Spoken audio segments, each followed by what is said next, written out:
this morning, and I'm not sure why, but I did. I just felt like I couldn't sleep. I don't know. And I started going over today's show, and one of the things I wanted to talk about was how could anybody get mad at Kenny Smith? All right, we're going to go right into it.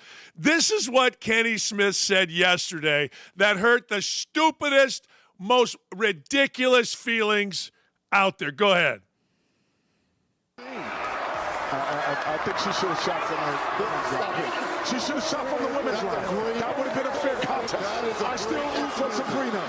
I still root for Sabrina. We all are rooting for Sabrina. No. This is not so. She should have shot from the three-point line that the women shoot from. Why are you putting those boundaries on her? That's not a boundary. That's what the game is. She wanted to shoot. They have a smaller ball, don't they? She shot a WNBA ball. WNBA ball is smaller. She shot with the WNBA ball. Yeah, but she should have shot from the line. There's a women's tee in golf and there's a men's tee for a reason. No. She a shooter shoot. Isn't that what you said? Yeah, but they shoot from where they shoot from. Thank you. No. Sabrina, good job, Sabrina. No, but don't let any man put boundaries on you like Kenny. Well, then give him a regular ball then. Don't let any man put boundaries on you. Give him a regular ball then. It's not fair. Curry I disagree. made 8 of the 9 money balls to beat Sabrina. I mean, honest to God, Reggie Miller is such a punk in that instance. I mean, let's be honest. I know you all love Reggie Miller, blah, blah, blah, blah, blah, but what a pussy. I mean, seriously. I mean, what's he doing? Well, don't put boundaries. No one's putting boundaries on anything. All they're simply saying is if you're going to shoot with a smaller ball, shoot from the women's line. If you're going to be, if you want to know the truth, lower the rim too. They do it in volleyball. I mean, this isn't that freaking hard. But the fact of the matter is, if that upsets you, you're a dumbass. I mean, if that got you, look, the smartest people alive telling the truth cannot stop so that it doesn't offend some moron. It's just not the way the world is supposed to work. And there's nothing Kenny Smith said wrong. But, of course, you know what? Little woke Reggie Miller knows the right words to say. It's like Mina Kimes and Pablo Torre and all the Lebitard crowd know the little words to say. Don't put barriers or restrictions. No one's doing that. Just saying, look, you shoot from the women's three-point line. You're shooting with a women's ball. Try to win. It's so stupid, and it gets dumber. And people actually lost their minds over this. They did. And I'm sitting there. I thought when I saw Kenny Smith lost his career tonight. I saw, oh, my God, I can't believe Kenny. And I listened to it, and I'm like, what are you talking about? He's right. And Danny Z has a great article in OutKick at OutKick.com about it. He's right. He's just telling you the truth. But Reggie Miller, of course, because he's a little woke guy and he knows what to say and he's got all the cute words. So they went back and forth. Here's some more. And men versus women in the three-point contest. We put the best 4 NBA players against the best WNBA players. Shooters shoot, and let's see it. Even playing field. There's no 10-foot rim that holds you back, and let's knock it down. Well, according to you, you want her just playing with dolls, right? No, I want her to shoot from where she shoots from. No, she does shoot threes in the game. Not from there. Caitlin Court. All right, coming up, it's the AT&T Slam Dunk. Can Mac McClung defend his title? Or will we crown a new Slam Dunk champion? And there's nothing wrong with playing with dolls, Kayla. In London, you can play with dolls. Y'all are good with that, too. Yeah, I didn't think that was awkward. I just thought that was stupid. I mean, and that's what Kenny Smith did. Yeah, women like to play with dolls. What, is that bad now? Look, it's much ado about nothing, but it just shows a bigger picture that the world we know is just stupid. And it's changed. No, it really has. It has changed. You can say the word thug now. Yeah, you should. I mean, John Beeline damn near got fired, but hey, man, Ryan Clark said thug. I'm saying thug. I don't give a damn what you all say. You can say that a woman shoots with a smaller basketball and should shoot from the women's three-point line. That's her line. There's nothing sexist about that except for idiots with beards that are little men. That's what they do, and I don't want to hear from them. Nobody wants to hear from them, and the smartest people should not have to be silenced as to not offend the dumbest. Kenny Smith was 100% right. And then there was Sue Bird. And then there was Sue Bird who said, we've got to have a female voice in there. Now, here's the deal with female voices, and this actually came from my wife, the lovely Lee Ross Dakich. First off, they all got weak voices. I love Beth Mowins, but she can't call a big call. Can't do it. They all do. I get mad, glad, angry, or sad, but I'm telling you, on this show at least, it's a new day. They can't call a big game. And when you listen to women, they don't need the game. They do not understand the game from an X's and O's standpoint enough. Not one analyst except for my wife. And actually, my wife got calls from Major Leaguer Tucker Barnhart saying, I've never heard a woman be so good, X's and O's. Why? Because women just talk about nuance. Oh, yeah. Let's hear storytelling about Sabrina. You got a 3-point contest. I did it for years. You know storytelling. See, women talk about emotions. Well, you know, they're really fired up to play. They watch softball. The worst is there's this lady named Meg Aronowitz. Now, Meg was over her. Somehow she survived the Me Too movement, and it's because she's lesbian, but she survived it even though she did all kind of crazy things when she divorced her husband who worked under her. But Meg is in charge of ESPN, the women's softball, and she hires all these young ex-players, and they're all dumb. Our emotions, they're so fired, they don't know the game. My wife did it for a while, and they're like, holy cow, is she good? But then COVID hit, and we moved on. But it's unbelievable. You get women announcers in there, all they talk about is emotions and feelings. Holy cow. There's a lady who's the worst announcer in men's basketball named Debbie Antonelli, and she is getting some award by the Hall of Fame. Along with J.A. Adonde, who said, like, I don't even know. I'll get to what he said. I got to look it up because it's so stupid. But I'm just telling you. I'm just telling you. Women analysts are the worst. Women play-by-play. Well, it's a big hit. No, you didn't need a woman in there. It was entertaining with Kenny Smith. It was entertaining with Reggie Miller. No, they need a woman in there. For what? So we can say, I guess, well, we actually needed an African-American lesbian woman. Well, you didn't need an African-American because you had 2 African-Americans on there. So they needed Sue Bird.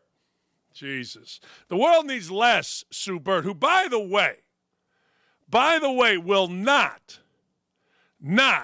be with Megan Rapinoe in a couple years. Sue Bird will be with a husband and a family. Book it. Book it. Period. I'm telling you right now, we need less women in broad. We do, and I know that's wrong. See, I said the other day, there's some DEI hire who's like a college basketball analyst for like Bleacher Report. And I said, and she's complaining about Indy. And I said, that's crap. I said, just another DEI hire that gets arrogant, thinks they can offend somebody, will claim victim status, or I was just kidding. See, Clarissa Thompson. So people came at me. Oh, you're racist, you're sexist, DEI. No. I have an agent. His name is Maury Gosfriend. He's with the Montag Group, the biggest agency that there is. And whenever I talk to him, he's like, yeah, I need a African-American woman. Yeah, I need an Asian. You know any blonde, pretty girls that can talk? It's all that. All DEI hire. I'm telling you, Sue Bird is going to figure it out, and she's going to run. Because these two, at least the one on the left, is miserable in her 30s. You tell me what lesbian in her 60s that was miserable in her 30s, playing on the greatest team in the world with more fame and stardom, is all of a sudden going to be happy in their 60s. It ain't happening. Mark my words. That's sexist. No, it's not. No, it's not. It's not. I don't care what you say. I don't. No. I can't believe you say those things. Well, I don't know what to tell you, but we are. Look at that thing in the middle. What is that? What in the hell? Anyway, sorry if that's your wife. I hope it's nobody I know's wife. You got to understand something about Jay Williams. Jay Williams is trying really hard. He's not exactly the most diligent preparer. And he isn't in favor with a guy named Dave Roberts. But Dave brought him back from the incredibly bad show that he, Keyshawn, and somebody else did, whoever it was. Okay, morning radio. So Jay Williams is trying really, really hard to take an incredibly boring show. Now, look, I like Jay Billis, and I like Seth Greenberg, but that show is unwatchable. They brought some sisters in. They brought some nothing. They brought nothing in that makes it interesting. It's dull. It's quiet. It needs to be loud, and they need me. But I digress. They couldn't pay me enough. But I digress. So on the show, Jay Williams trying really, really hard. And he's trying to make a splash. He's trying to make it interesting. So, well, let's hear from Jay Williams. And we're actually talking about College Game Day basketball version, which is amazing in itself because I'm telling you, Jay Billis, well, you know, that's the greatest player. Oh, shut up. Let's hear from Jay Williams. I think she is the Stephen Curry of women's college basketball. I think she has changed the dynamics of the way the game is played.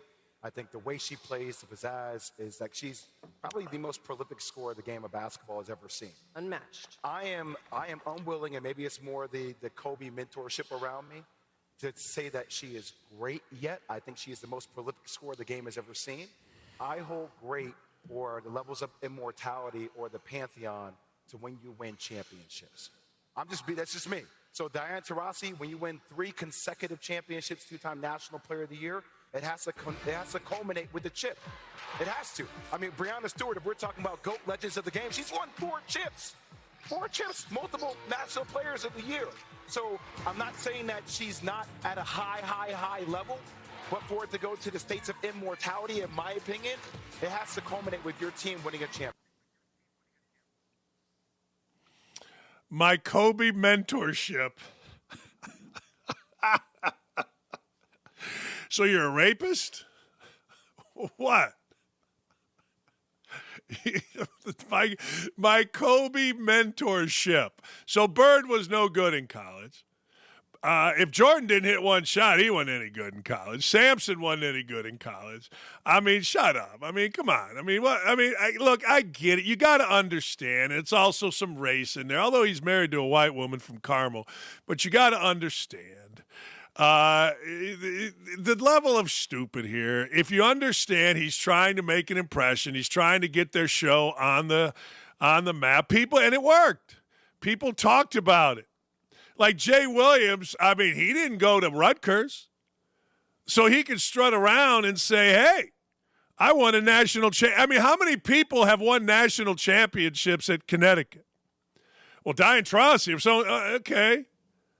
I mean, this woman took Iowa, which actually, I think until 2002, the state of Iowa played 3-on-3 women's basketball, meaning 3 on offense against 3 on defense. The ball changed court. 3 people were playing offense on the other team against 3 on defense. You can look it up. It's very recent. And she took them to the national championship game, kind of like Larry Bird did. And this moron is, well, she's not great because of my Kobe mentorship. Oh, shut the lip. So you learn to be a rapist. So every time you go to a hotel like Kobe did, they had to clean out and tell the women, do not come around. Okay. Or really, my Kobe mentorship. Oh, my God. I love dudes got to tell you their resume. Look, it's Jay Williams. You don't pay attention. There's nothing about him that's ever been studied.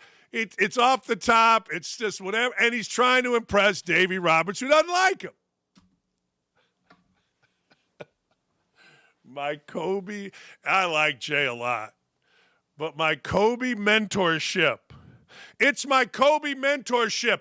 The only thing that matters is champions. Larry Bird was a crap college player. Garbage. There's like 8 million more. I'll tell you who's no good. Anybody on Indiana. They suck. I mean, I'll give you that. But don't tell me it's about the championship when you went to Duke and they won them before you and they won them after you. I don't know, maybe in the 40s, Iowa went to the women's semifinals. I don't know. But she took a squat. If Jay Williams had some real nuts, he wouldn't have gone to Duke. He'd have gone and brought up Rutgers like Caitlin Clark brought up Iowa. But he didn't. He did what everybody else did, including myself. I'm like, man, I'm going to the biggest, best program, and that was Indiana, and he went to Duke. No problem. Let me put it to you this way.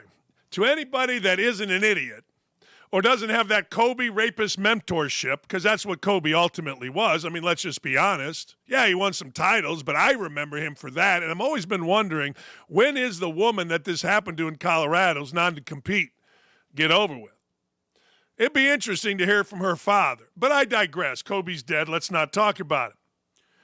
But the truth of the matter is, Caitlin Clark's the best basketball player I've ever seen in women's basketball. And I've been watching this since Lucy Harris at Delta State, Ann Donovan at Old Dominion, Lynette Woodard at Kansas. Are you kidding me?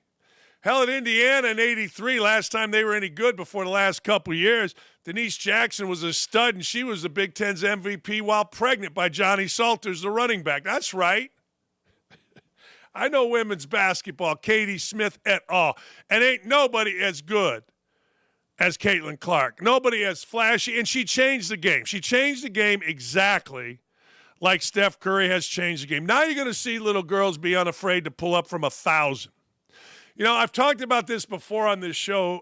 Back in the day, you'd be like, hey, man, why are you shooting from there when you can move up 3 feet and gum the line a little bit? Like, what are you doing? Now it's like, hey, man, shoot it. You practice it. You guys make them, shoot them. Because Steph Curry made it cool in my Steph Curry mentorship. I can't stop laughing at that. I didn't hear that part. I must have missed that part when I was listening to the stupidity. Like, must have been my Kobe mentorship. Really? Yeah, must have been. Jesus. Oh, man. But you can get away with saying anything if you're the right person at ESPN. But he didn't say anything bad, and he got people talking about it, so he said something good, because I'm telling you, I love Seth. Seth comes on the show, but that show got a lot of work, and he knows it. He's no dummy. We're going to continue my Kobe mentorship here. But Caitlin Clark's the best basketball player I've seen. Caitlin Clark is the best basketball player in the women's game that I have seen. I understand there are greats. Fine. But what she has done, the way she plays, there is no second. All right, let's get to a little college basketball over the weekend, shall we? I had a great time yesterday. Yesterday was a great day. I got my Illinois State shirt on. Where's my hat? I had my hat on. Oh, yeah, here it is. If we're going to talk about college basketball, I got to wear my Illinois State hat and my Illinois State shirt. But first, Indiana. I mean, I don't know. You got to burn it down, don't you? I mean, don't you just got to burn the damn thing down? Indiana basketball lost. And we're down 14 at home to Northwestern, playing without one of their best players, Ty Berry. Indiana's got like five-star players. Now, let me explain to you, Indiana fans, your problem. First off, I left there in 97, and all hell has broke loose, and I take that very serious. It did. Knight got fired, which I told him, if you don't have someone like me, you're going to get your ass fired. Had one good year. Discipline is gone. Mike Woodson, the head coach, has the NBA mentality. He's about 3 bottles into red wine within an hour after the game, and cigars a little bit south of downtown.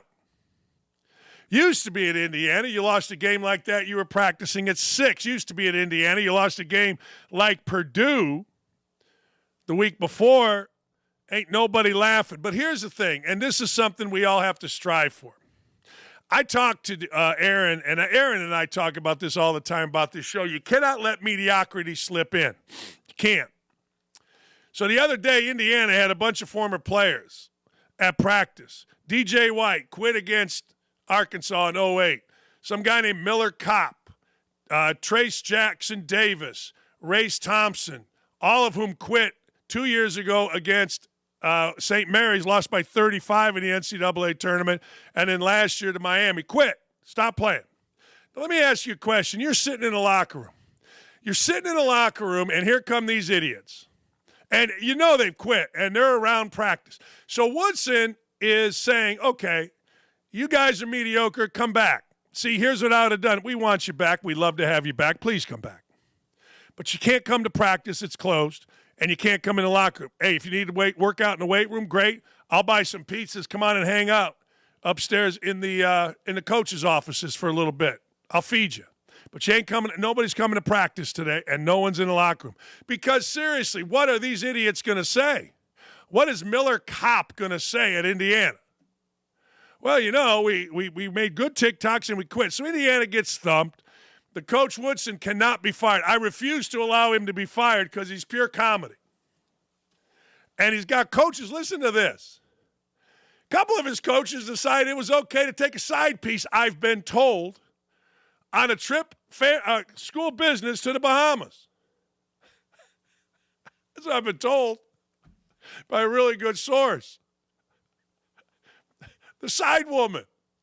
I don't think they were married at the time, but the girlfriend and the side girl. That's Indiana basketball for you. Fantastic. What a joke. Hey, Jake Diebler is a guy I like. And I am very, very, very, very kind of conflicted. Because I know Gene Smith, who, when Urban Meyer was going through some stuff, this old Gene Smith, who's the greatest GM in America, right? Old Gene Smith said, I got to go on vacation, leaving Urban hanging. Old Gene Smith did nothing to back up his coach, Chris Holtmann, and I love Chris Holtmann. I'll take a bullet for Chris Holtmann. He was so good to Andrew. But the fact of the matter is this. The fact of the matter is, I can't get over the Indiana stuff. It's just so ridiculous. Anyway, the fact of the matter is, Gene Smith didn't have to let Holtmann go. He didn't have to, but he did. I like the Diebler family. I like Jake, the coach. I like John. I recruited them both. I like the dad, Keith, who I think is the all-time winning high school coach in the history of Ohio basketball. I like him. All right? I do. But the fact of the matter, I'm just conflicted. But anyway, yesterday, Ohio State played its nuts off. Ohio State played hard. I mean, really hard. They held Edey, which sounds ridiculous, right, to 22-13. And next thing you know, Purdue, number 2 in the country behind Connecticut, got beat on the road. I always say this, and I don't feel bad saying it because it's true. When you win a game on the road, man, it's to be celebrated. I don't care if you're Purdue, number 2 in the country, against Ohio State with an interim coach. You saw yesterday, it's hard to win on the road. So here we come, right? Here we go. Purdue goes to Ohio State. Ohio State plays great. Purdue plays okay, I suppose, and they lose. All right. This is why I tell coaches there are 3 great days in your life as a coach. Marriage, kids, road wins. And the order depends on the win. That's why don't be surprised that Purdue loses. Don't even be a little bit. It's hard to win on the freaking road. Period. Hard. So it's not this great surprise. It is what it is. Now, Rick Pitino. So Rick Pitino is the old school coach, and I love Rick Pitino. I don't even know Rick Pitino. But when I was working at ESPN and he wanted to get back into coaching, I'd text him because I used to test people. I used to be like, Pitino would never text me back, but now I'm working at ESPN, let's see. And he wants to get back in. So sure enough, I would text Pitino. And sure enough, he would text me back. Now, once I left ESPN, I'd do my little study. Never text me back since. But anyway, so Pitino gets back into coaching. I love him. I think he's one of the greatest, if not the greatest coach of all time. But he ain't happy. Pitino is pissed. Pitino says this is the most unenjoyable experience of my lifetime. Now, you got to understand, this is a guy that got caught stooping some crazy woman. She stalked him. She went to jail. Now, think about that for a second. He stooped her in a closed restaurant that she said in court the sex took 15 seconds. Now, wait. It's embarrassing enough that you get caught stooping someone that isn't your wife. It's embarrassing enough that you get caught stooping somebody that, well, frankly, is crazy. It's even more embarrassing when they say, yeah, you know what, grown-ass man, 15 seconds. He went through being extorted. He had to face the ignominy of exposing the extortion, thus outing himself and his affair. And this is the worst experience of his life. Now, think about that for just a second. Not all that. This here.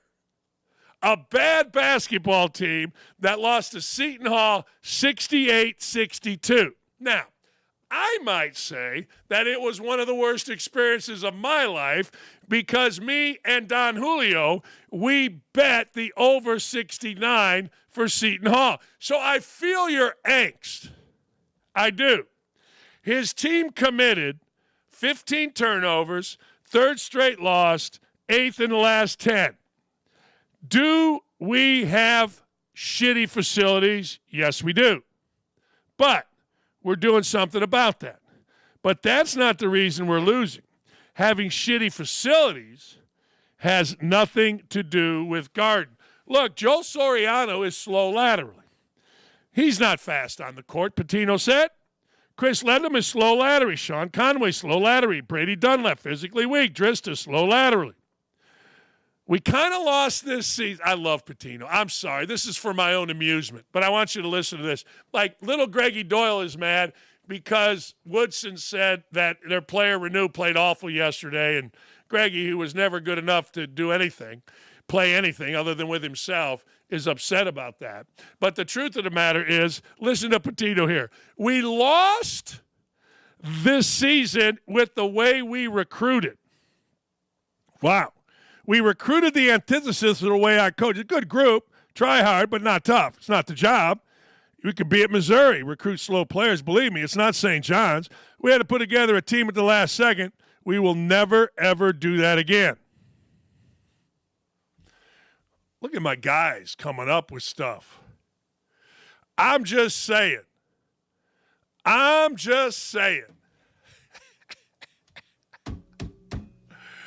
Oh, man. Ricky P. Come on. Don't recruit slow play. And then there's Kentucky. Ricky P's old place. Now we got Kentucky. And Kentucky, which I made a ton of money. I went against Don Julio. I did. I made a ton of money on this one. Kentucky was an 8.5-point favorite on the road. No chance. I took Kentucky money line. I took the 8.5. My toes were tapping. So, Kentucky goes into Auburn and beats the dog out of Auburn. It was basically Kentucky up, then up more, then back. You know what I mean? Like gets to 12, gets to 7, at the 5, gets to 10, gets to 12. You know, that kind of game. But after the game, well, that's where the beauty of having Calipari and Bruce Pearl comes in. Bruce Pearl was asked about a demoralizing defeat. Here's the great coach, Bruce Pearl. It's kind of the first time you guys have really had a true, like, just demoralizing game just in this building, demoralizing injury. This was not a demoralizing game. That was a good team that played a really good game. What's demoralizing about a loss to Kentucky when they play well? So I can't even begin to answer that. Do I look demoralized to you? Does anybody think I'm demoralized? No, the point is, and this is what I want you guys to understand, I mean, our guys have been achieving at a high level. I mean, they've been, and oh, by the way, it's funny, I looked at the schedule the other day, and we're playing South Carolina, and they're 20-3. And they won 7 in a row. And I said to my son, Stephen, I said, you know what? This might be the easiest game of the next 4. Looking at Kentucky here, even going to the road to Georgia, then going to Tennessee. And so for these kids to have grinded and be in the position, guys, come on, demoralized? He ain't wrong. I mean, he's you get suicidal as a coach when you lose. I mean, you just do, and I'm not exaggerating. I mean, you sit there in a fetal position. And Bruce, of course, expected to beat Kentucky. Well, the winner, Calipari, he's had enough of people coming at his players. And he does this about twice a year. I mean, this has kind of been his M.O., where well, you'll see. He defends his guys, and I like it. We're hoping to see something different. We have some people here that are there for a reason. We're going to make this out to be... Please just lead my players, let them be young and learn, and keep attacking me. I may be the worst in the country. Just attack me and leave these kids alone, okay? Thank you. And yes. He's right. See, that I like. Attack the coaches. Leave the players alone. That's crap. That ain't happening at Kentucky, Indiana, Kansas, Carolina, Duke. Are you crazy? It's a pastime at Ohio State for football to attack everybody. You lose, we're mad. You win, we're happy. You lose, we're going to come at the coach. You win, we're happy. You lose, we'll come at the players. You win, we're happy. You lose bad, we're going to come at the coach and the players. You win, we're happy. If you lose a lot, we're going to get rid of all of you. That's the berries. That's the way it is. I like Calipari saying that, and he's smart to say it after a win. Because nobody's going to attack anybody because they lost 3 or so in a row at Rupp Arena for the first time ever. They've bounced back with a couple good victories. So he knows nobody's going to attack him, and he's just planning it. Calipari is a freaking genius. And did you know that 7 NBA All-Stars, the most ever, were from Kentucky? Now, I don't know if you watched the All-Star game. It was a little bit difficult to watch. It was like 250 to 230, whatever it was, 216 to 185, whatever. So if you had the over, it hit you nicely. But the record previous was 4. 4 was the record. The record is now 7. Man, you'd think they'd have been to more Final Fours or won more national championships, and actually, De'Aaron Fox and Jamal Murray weren't part of that 7. They've run some cats through cat country. But you got to win a national championship at some point, don't you? I mean, I know he's got 1, and that's great, but when you got 7 All-Stars, 2 more that should – I mean, honest to God, how many players does it take? It's like how many Boilermakers does it take to screw an ice or a light bulb? Jeez. Oh, yeah. And by the way, the last game we're going to talk about. Bump-a-da-bum, bump-a-da-bump-a-da-bum, Illinois State men's basketball. Now, let me explain something to you. Why am I talking about this? 2 reasons. 1, my son coaches there, and they had a big win last night. But 2, see, the Dakich family motto is sack up, which means, yeah, things are going bad. Shut up, sack up, get going. Okay? Just stop. All right? Forget it. Just stop. Go. Go to work. Go to school. My parents are both teachers. You're sick? Yeah, go to school. All right. So Illinois State is looking terrible. 1 game, 1 for 18. 1 game, 2 for 23. 1 game, 1 for 23 on threes. Can't make nothing. But there's a kid on Illinois State. He's a senior named Kendall Lewis. And while they're getting beat, whether it was against Bradley or a really bad UIC team or Southern Illinois, man, was he playing hard. And he was a senior. And it's easy for seniors to go in the toilet. But you know what this kid did not do? He did not go in the toilet. And he doesn't even know. He was playing so hard. I told my son, I go, look, I know you're getting beat. I know you're embarrassed. But I tell you what, Kendall's playing hard. And if everybody sees it, it's going to turn around. Now, I don't know if everybody saw it. And they promoted a point guard named Johnny Kitzinger, who's the best freshman in the country you have no idea about. He had 31 on the road against Indiana State, but they backed that up yesterday with a win against Evansville at home. Now, Evansville is really good. When they have their big kid, they're 13-4, and the coach at Evansville is doing a really good job. A guy named Ragland. He's a good coach. They got a good team. But that's not the point. The point is 2 things. 1, if you just stay with it, man, good things happen. And you got to back up success. When things go good in college basketball, the great programs like it. They want it. They dig it. We got to have it. The mediocre programs and bad programs think how great they are, and they get their ass beat. So, as I walked out of Redburn Arena after a wonderful afternoon, had a beautiful chat with Doug Collins, the legend, had a wonderful game to watch, I got to tell you, I was proud.